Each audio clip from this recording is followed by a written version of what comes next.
మొట్టమొదటి సాతాను దేవునితో సహవాసములో ఉండి దాని గర్వము చేతనే అది ఆకాశములో నుండి పాతాళములోకి అది నెట్టివేయబడినది కదా. అదే రీతిగా దేవుని యొక్క ఆత్మీయతలో గర్వము లేకుండా ఉండాలి ప్రియులారా.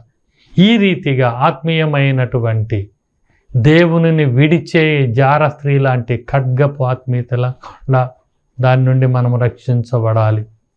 దేవుని స్థితి నుండి మళ్ళీ లోకంలోకి వెళ్ళే కుక్కల వంటి స్థితి లేకుండా మనము దేవుని ఆత్మీయతలో స్థిరత్వము కలిగి ఉండాలి.